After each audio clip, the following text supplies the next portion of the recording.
Welcome to Brandon Hall Group's HCMx Radio, the only podcast in the HCM arena that weaves current market research, HR technology, and industry leaders into each episode. Our HCMx Radio host is our Chief Operating Officer and Principal HCM Analyst, Rachel Cook. Hi, I'm Rachel Cook. I'm the COO of Brandon Hall Group and the host of our HCMx Radio podcast. Welcome everyone today. Thank you for listening in or watching our podcast. Whatever way that you're connecting with us, we're really excited to have you here. And also with me, I'd like to warmly welcome Rachel Bauer, the co-founder of Gild Collective. Welcome, Rachel. Thank you so much. Thanks for having me. It's great to connect with you again. It's really nice to catch up with you. It was great to hear the work that you've been involved with this past year and how you're positioned to help your clients. This has certainly been a different climate for all of us to navigate. And so, it's really refreshing to see companies and people how they kind of continue to move forward. Yes. And I had a discussion yesterday with a good friend and colleague, and it's really about I think the resilience, the way that people are able to create opportunities over the last year. I mean, you were just telling me you just had your second child during the summer, and you looked at it as a way to kind of take a step back and kind of reprioritize what works for you, for your family, for your business. And I think everybody has kind of done that. And those that are thriving or that are able to continue to move forward in a positive way, they're really taking this past year and looking at it as hopefully a way to figure out what works and what's good for them and what's good for their surroundings and how to make things better. Yes. Basically. And tell us a little bit about yourself, Rachel. Yeah. So as you mentioned, I'm the co-founder of Gild Collective. So myself and my business partner, Kelsey Pitlick, started our company 6 years ago. We actually just celebrated our 6th anniversary, which, as someone who's very highly involved with running a business, you always know, like, every year is a gift and every year brings huge changes. But about myself personally, I am from and live in Cincinnati, Ohio. I had my second child this year, like you mentioned. So I have a daughter, Louise, who's 3, and a son, Frankie, who is 7 months. And, my husband and I have been navigating all of the changes that came within the last year. And, it seems like throwing in extra changes wherever we could, but we're knee deep in the continuing to work from home and seeing what's happening with the new normal as we begin to kind of phase back into what life might look like as more people continue to get vaccinated and we see what's next. We are doing the same thing with our business. So it feels like life at home and life within Gild Collective is really mirrored right now in terms of just lots of change, lots of exciting new plans as we try to meet everyone where they are, whether that's, my kids or our clients. So lots of exciting stuff going on. That's for certain. That's one thing that we can be certain about is change. Yes. Can't be comfortable in this environment. Yes. And don't stay the same for very long. And no. Typically you have been, thought I turned that off. Typically you've been, most of your work has been in person. Yes. In the way that you deliver your development, your leadership development. And tell us a little bit about Gild Collective. Tell us about the company. What's your niche? What's your core? So for the past 6 years, we have become more and more expert in our field. Our focus is on mitigating gender bias. So our mission is to shift views and shift behaviors that impact workplace cultures and break down gender bias in the workplace. So we do this a few different ways. We have what we call a two-pronged approach. It's essentially about giving women and diverse employees who are extremely intersectional. So we do a lot of work in the racial equity space as well. We are focused on giving tools to succeed through leadership workshops and trainings really focusing on core competencies with leadership like career planning, mentorship and sponsorship network growth, communication, navigating burnout, especially this past year. But then we also have a track that's focused on the inclusion training. So that's where, the tools that we give in the leadership workshops and the inclusion trainings, we're focused on creating environments within organizations where those employees that we're training can actually thrive. So using those tools, we know only goes so far if there's not a ready and ripe organization that's poised for change and poised to support equity from the ground up. So those inclusion trainings, are more so in that bias space, looking at, what does bias mean? What is unconscious and conscious bias? How is it impacting us and the decisions that we make on a daily basis, on an hour by hour, minute by minute basis? But then also, how do we interrupt it and move forward from the conversations that we're having surrounding what it looks like? More so, thinking through what it could look like if we actually put some stopgaps in place to decrease the objective systems that we all have and increase the subjective systems in business and in life. And so today we're going to talk a little bit more about what's next with the gender bias trainings. And what is, one of the points you make is that information is nothing without action. Absolutely. Expand on that concept. Yes. So there was a turning point in our business, as a small company and a relatively young company, we make changes on a dime all the time. Like our biggest, pride point has always been our agility to meet clients where they are. There was a certain turning point for us as a business, and I don't exactly remember the exact moment, where we realized that we were no longer really interested in taking on clients who wanted to bring us in as unconscious bias trainers to have us be a band-aid for a bigger, more systemic issue. So thinking specifically about gender bias, that might and did for a while look like companies bringing us in because their female workforce was, being underutilized, underengaged. They weren't given the promotions that they deserved. They weren't given fair pay. They weren't given the reach assignments and the opportunities for growth, for mentorship, whatever that might be. So companies were bringing us in and saying, oh, can you just do, an hour-long lunch and learn, a 2-hour training, having us come and speaking with, women's employee resource groups, and essentially giving these unconscious bias trainings that we realized as we continued to refine and grow, we're not turning into any action points. And, it's really important for us to follow up with clients. It's important for us to see what's happening when we're no longer in the room providing those trainings, or the virtual room as we are now. And we realized that these women that we were training to, again, no matter how many times with these clients, we would say, we really need to see leadership presence here. It's really important to have all genders brought to the table to have discussions around gender bias. We were seeing again and again with certain types of clients that we were being brought in as a band-aid.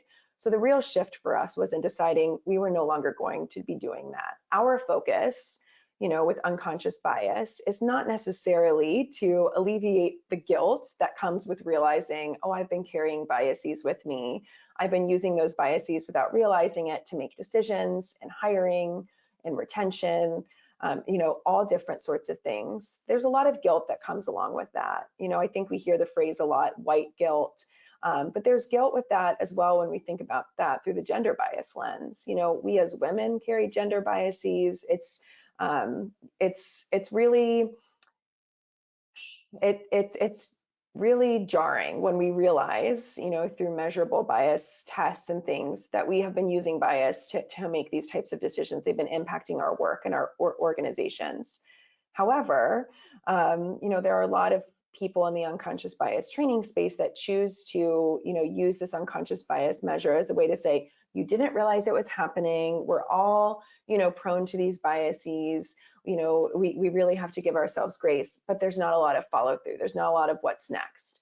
So I think that unconscious bias is great. It's obviously a very scientifically proven tool. It's obviously something that's impacting us on a daily basis. But, when you don't put action behind it, when you don't say, okay, we're going to, bring this resource in, and we're going to utilize company time, and we're going to utilize these trainers that are going to help us realize these biases. What happens when those trainers leave without the next step, without the action plan, is companies, their employees are just all sitting around going, okay, so what do we do? Like, we know we're using these biases. We know that we can't necessarily recognize when it's happening. And what happens is that employees end up more disgruntled than they were before, more disengaged, a lot of times even angry, because they were given this like slap in the face that we've all been doing something quote unquote wrong, but they don't have the next steps. And so for us, a big shift has been focusing on interrupting bias. What does that actually look like? How can you empower yourself and your employees, your teams, to be able to stop something which I think for a long time has been branded as outside of our control? We can't control these biases, so how can we stop them? So for us, what that really looks like is thinking about systems, basic business systems, whether that's hiring, retention, even recruiting before we get to hiring, performance review, pipeline development. That's looking at systems and thinking about measures that we can put in place and ways that we can train teams and managers especially to put those measures in place that interrupt bias. But then it's also looking at the individual level and thinking of, you might not, Rachel, as an individual, be able to realize I'm making a decision and I'm using my unconscious bias to make that decision. But you can be educated and trained to understand when you are most prone to be making bias-based decisions, especially when it comes to decisions about other people in some capacity. So you can be trained to spot those. You can be trained to, create systems on your team where you can help one another to spot times where you might be using biases to make decisions. And then we can work together and create new systems that help to, be more subjective, less objective when it comes to making those decisions about people, about practices, business decisions. There's so many different things, but really for us, it's about not necessarily, negating the fact that unconscious bias is beyond our control, because we're not scientists. We didn't develop these tests from Harvard. We understand there are experts that do that and measure that. Our focus is more so on, are you someone who, as an organization, is willing to make a change based on this information, who's willing to, look at your practices, look at your policies, and look at the way that you and your people treat each other so that you can create measurable impact going forward. Yes, and we see that a lot in our research over the years, is that one of the things that companies do, if we ask questions in our survey, what types of training do you offer for diversity and inclusion? And unconscious bias training, along with several others, is listed as one of the typical ones that are offered. But then we ask about effectiveness, and oftentimes you'll see, at least one out of five, or maybe even more than that, 60-70% of companies report that it's not as effective. And I think that goes back to your point, is that it's not just offering this as a Band-Aid, but really kind of understanding what are the issues, where do they, why are some choices being made, and how are people being selected and developed and recruited. So I think really having a good understanding of that before, you can offer these, something is better than nothing, but you really, for it to be effective, you really have to truly understand your business, and then, identify or build that strategy to identify all the different components. And so this is one that's necessary, but it's not going to work if you don't have all the other necessary areas that's going to support your inclusion and equity efforts. Absolutely. Yeah, I couldn't agree more. And I think that it can be really, we work with companies ranging from 20 people to 50,000 people. So, I mean, we really do not have like one specific,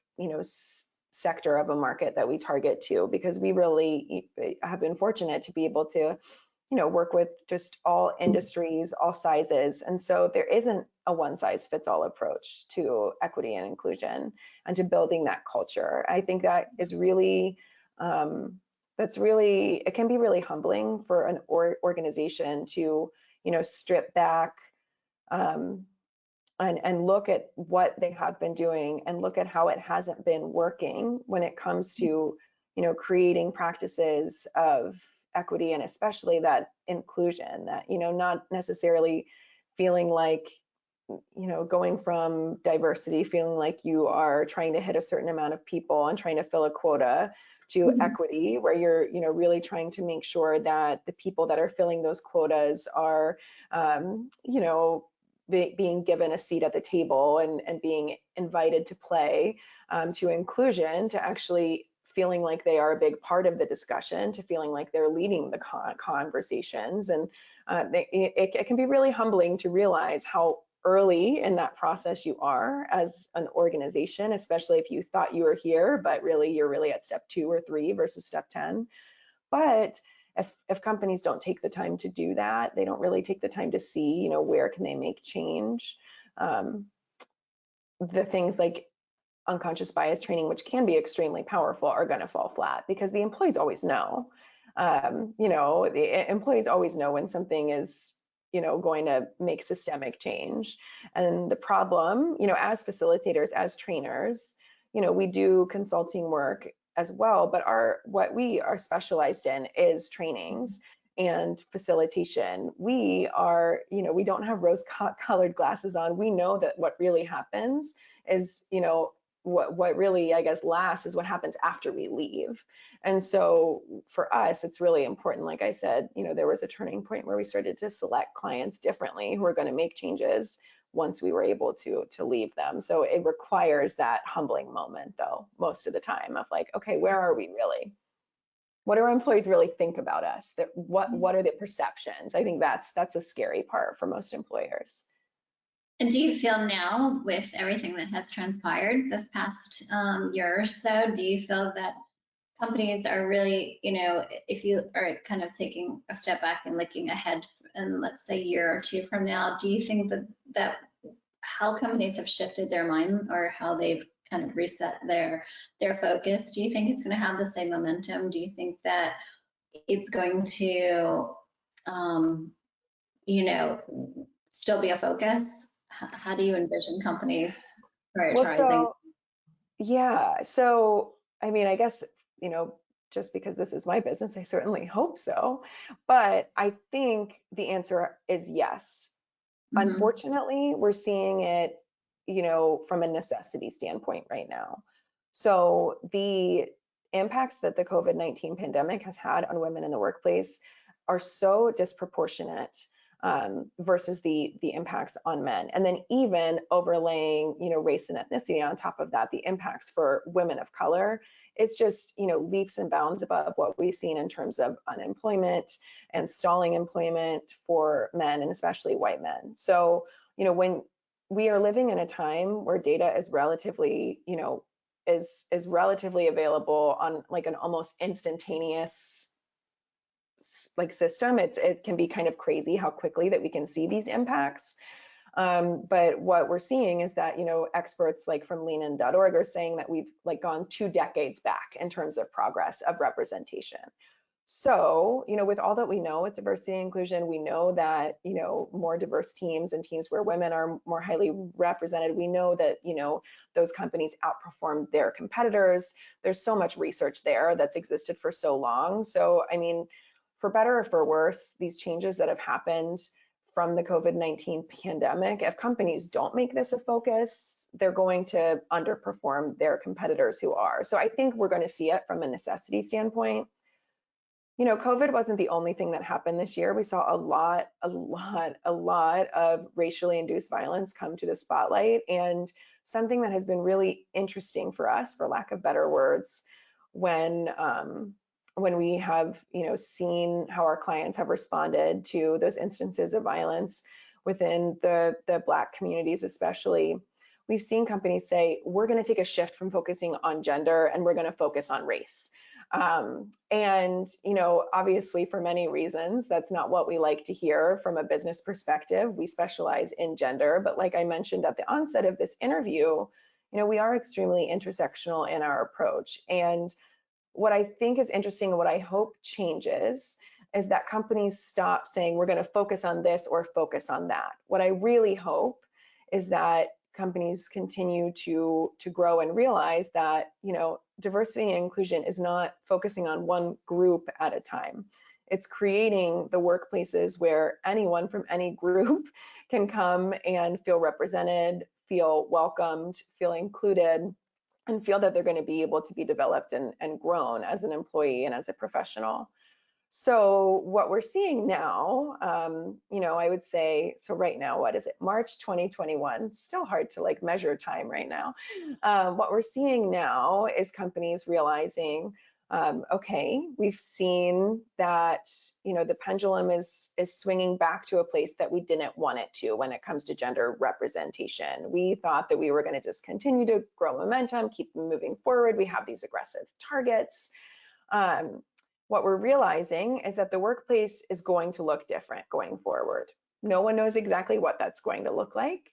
We don't know what percentage of employees are going to remain remote. We don't know, who is going to be coming back in the office. We don't know who's even going to have an office in terms of, companies deciding we're just going to stay remote. Are we going to offer, 50% employees in the office for a while, whatever that looks like? If companies want to make measurable impact on their pipelines when it comes to filling their pipelines and refilling their pipelines with female talent, with women of color, if they want to be progressively building into this in a way that's proactive, they're going to have to focus not just on, necessarily building, inclusion from, training and development standpoint. It's also going to have to be on building inclusion in their practices, avoiding things like presenteeism, making sure that people who are in the office aren't being overly rewarded for being there and being in person versus those that are at home. Companies are just going to have some really interesting decisions to make going forward in terms of how they're going to structure that. And they're going to have to think about it from an equity standpoint, specifically with gender, because things are different, things have changed. And so I'm really eager, I'm very encouraged by what we're seeing in the conversations that we're having, the clients that we are working with. I'm really encouraged with what I think is going to be a tremendous eye-opening, unveiling of how things were and how things can be going forward. So I'm excited. I'm cautiously optimistic, I think, about it. Well, great. Thank you, Rachel. Thank you for joining me today and talking a little bit about what you're up to. Yes. Good luck with the year next, and congratulations again on the addition to your family. So, of course. Boy, well, he's not such a baby anymore, but still a baby. Yes. Baby forever. That's what I tell my 3-year-old. You're a baby forever because you're my baby. So yeah, always a baby for me. That's very sweet. Yes. And thank you again, and everyone that's listening in, thank you for joining us. And we look forward to answering any questions you have. Feel free to reach out to us at success@brandonhall.com. If you'd like to reach out to Rachel Bauer, how can they find you? Yeah, so you can find us at gildcollective.com, which is GILD collective.com. I would specifically, when you go to our website, explore our Changing Bias Behaviors program. That's something that we have really worked on and refined in the last year that is focused on exactly what we've been talking about today, which is understanding how pervasive that bias is in your workplace cultures. And then, not just providing the education on what bias is, but on how to make systemic and individual changes. So we have created a really unique approach to how to actually mitigate and interrupt bias from, the individual to the organization at whole. I would definitely encourage you checking that out. Or you can email me directly, which is just Rachel, RACHEL, no A in there, at gildcollective.com. Yes, the right way. No, I'm just kidding. I don't want to, alienate any AEL Rachels, but, No, We're going to get some email. Polite correcting, yeah. But yeah, so I would love to hear, any questions, and if I can help at all in challenging any assumptions that you have about the process, whether we're the right fit or, whether I can help direct you towards what you're looking for. I just want to encourage all of the listeners to really don't hesitate to make the first step, whatever that looks like. Don't hesitate to make the first step in making some change, because any step is a step in the right direction for sure. Great, thank you, Rachel. And also a reminder, our HCM Excellence Awards is open right now. We have expanded our categories.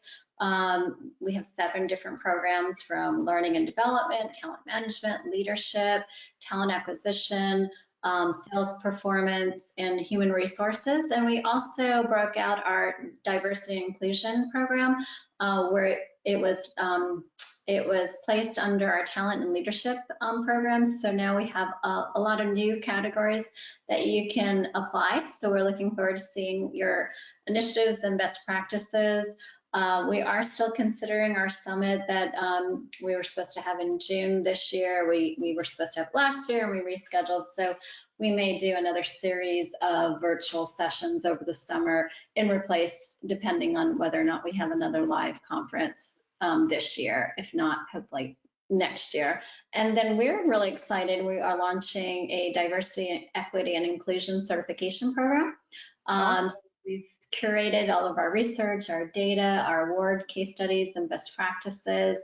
And we're working with, we launched our strategic learning professional certification last year.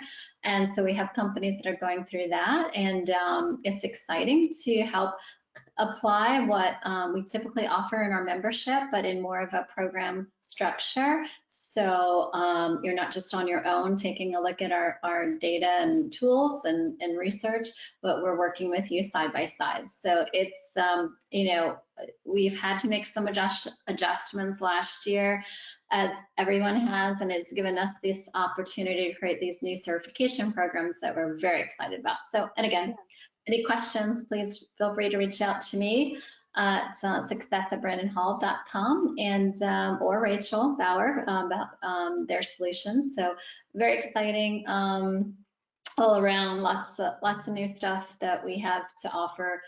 Thank you. Thanks again, Rachel, and thank you all for listening in. Take care. Stay healthy and safe.